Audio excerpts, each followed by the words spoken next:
1, 2, 3, 4, 5. Қазір не керектің барлығын интернеттен білеміз, иә? Қазір 21 ғасыр. Мысалы қазір менің сұрақтарының жауабын интернеттен аласың. Мысалы кез келген нәрсе, мысалы тамақтың рецебін интернеттен аласың. Кітапханаға қыздар бір-ақ себеппен барады. Үйге қонақ келгеніңізде столдың астына қоятын кітап керек. Сол кезде ғана барады. Мысалы залда 8 оқитыныңыздар бар ма? Бар ма 8-9 оқитыныңыздар? Бәрекелді, 8-9 оқитыныңыздар бар, е? Бар. Жалпы негізі мына жерде көпшілігіміздің агент отыратындар бар ма? Агент отырады. Қолдарыңызды көтеріңіздерші, агент отыратындар.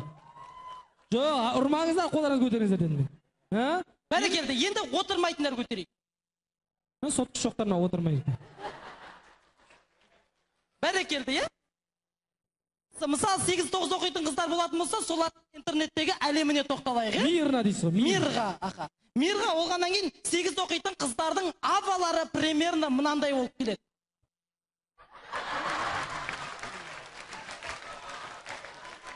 Не деген аба мынау шіркін? Мына жұлдызша, мыналарды көріп, мынау соғыс ардагер екен деп қаласың кәдімгідей. Чолкыны қарасай, мына қара, чолкыны әкелді, мынерге келді тақап тастады. Очкиді қарашы, шына қара. Ана мультфильм бар ғой, таспаға өлең айтады ғой, я гляжу дейді бар ғой. Вот, аха.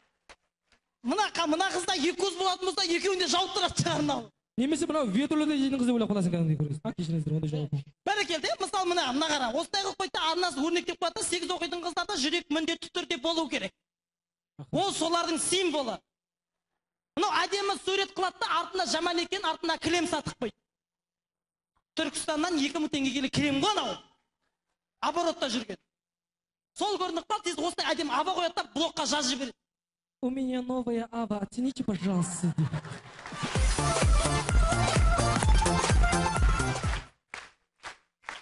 Бәрекелді, енді арғарай аралайтын болсақ, олар 8 оқитын қыздардың интернеттегі әлемдеріндегі мынандай суреттер жиі кездеседі. Мирында мынандай суреттер.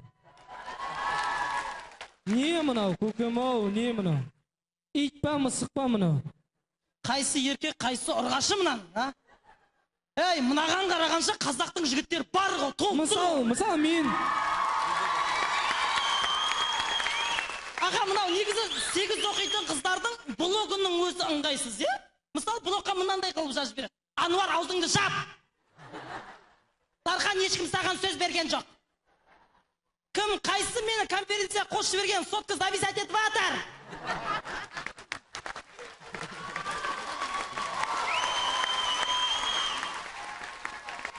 Сондай болып келеді, ал ана блогқа жаза алмайтын қыздарда мынандай тұрады. У меня новая агент-версия деген тұрады. Бәрекелді, енді арғарай аралайтын болсақ, олардың статусының өзінің қайсы. Мысалы, мынандай статус кездеседі. Мектепке бара жатырмын деген белгі ғой мынау. Сонда мен түсінбеймін да, қандай мектеп ол ракетамен барады. Мектептің алдында ракетадан прок болып жатыр деген естіген жоқ мысалы. Мысалы, примерно осындай болып келеді. Анағы 8-ді бітіреді, 3 ай каникулға шығады. Каникулға шығып кеткеннен кейін Астанаға қыдырып кетеді. Астанаға қыдырып келгеннен кейін оның әлемінде мынандай сурет пайда болады. Сосын аста жазып қояды еще, я в Астане деп қояды. Как өті білмей қалады сияқтысынан Астанада жүрген. Ауылда қалып қойған қыздар. Мынандай фотоға түседі де, я возле Қоре деп жазып қояды. Немесе я возле Жіпа деп тұрады ана жерде. Я болмаса артына бір ала сиыр тұрады, я возле ала сиыра, еще сиыр бүйтіп қойған.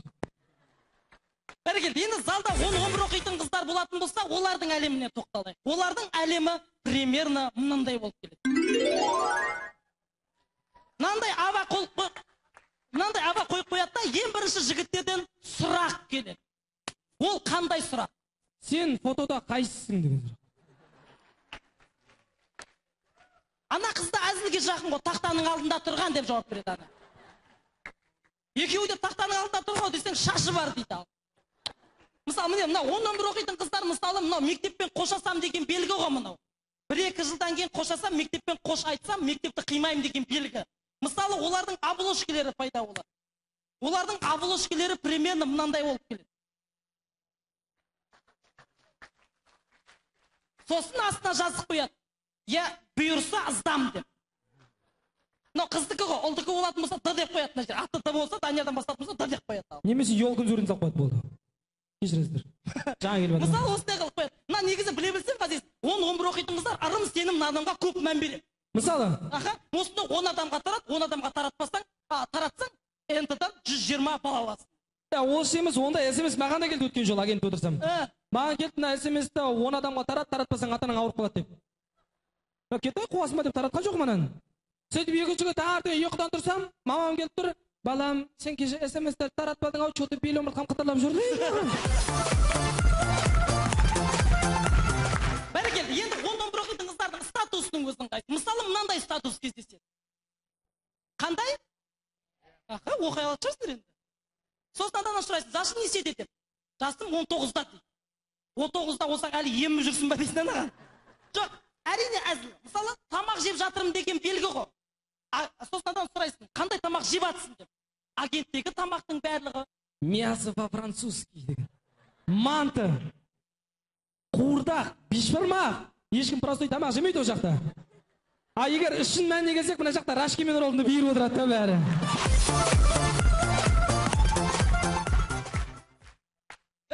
Сондай ғой, негізі 10-11 оқитын қыздар жігітпен жүре бастайды, жігітпен жүргеннен кейін өзін жігітіне сендіру үшін паролін жігітіне беріп қояды.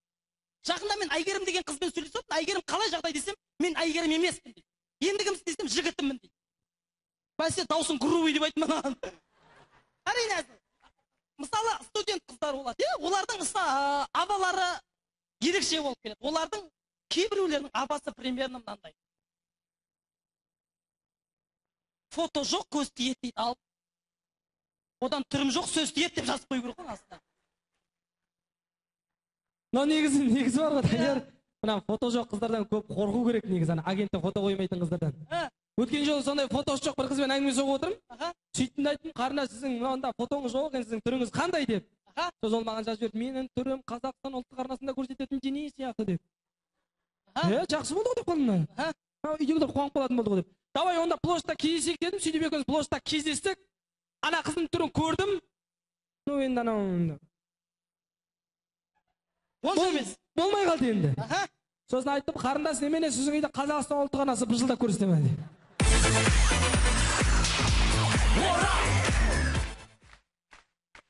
Бәрекелді. Сосын студент қыздардың статусының өз ыңғайсыз. Мысалы, мынандай статус кездеседі. Қандай? Ау. Агентте отыру білмейтіндер бұны үйрек деп айтып жібереді. Водный процедура. Сондай. Сосын ана қызға жазып жібересің. Сәлем, қалай жағдай десе, ответ жазады ана қыз. Көз алдарыңызға елестетіңіздер, да? Суға түсіп жатыр қыз. Душта тұр міне, примерно душ мынау, денесінің 98% көбік. Былай қарай, мына жерде сотка тұр, примерно айнаның алдында. Шомылып жатыр сотка, татаң. Жазат кете береді, сондай болады ау деймін. Сондай сияқты мысалы, Мысалы, мынандай статус кездеседі. Қалай? Гуляю, білет жарсынар, гуляю, бірақ компьютермен отырады.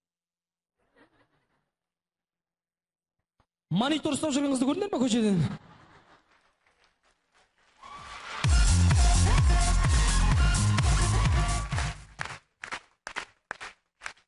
Сондай болады. Негізі мектепте оқитын қыздар болатын болсын, студент қыздар болатын болсын, қыздардың жалпы 80%-ның 80% қыздардың агентте фотоға былай түседі. Не мынау? Мынау жабайы қыз ба, мұрты өсіп кеткен, сонда қалай мынау? Мына қызға не мұрт болып отыр десең жарасады шығар. Амаса мынау Кәрім Мәсімовтің қызы. Мысалы, қарасаңыз, мысалы, қыздардың 80%-ы агентте, мысалы, агентте фотода ең әдемі фотолар қойып қояды ғой, байқасаңыз. Жаман фото жоқ агентте. Мысалы, мынандай қыздар, мысалы, фотоға бүйтеді ғой қыздар. Ондай болады. Не үшін олай жоғарыдан түсіреді, мен түсінбеймін да олар. Көзі сықи қыздардың жоғарыдан алсаң, көзі үлкен болып көрінеді екен, Сосын жоғарыдан алсаң, бұты қысқа қыздардың бұты ұзыға аузын шүртейтіп фотоға түседі, Құрметті қыздар, ауыздарыңызды шүртейтіп фотоға түспеңіздер. Кім білет, өскен кезде Құдай қаласа мынандай болып қалатын шығарсыздар.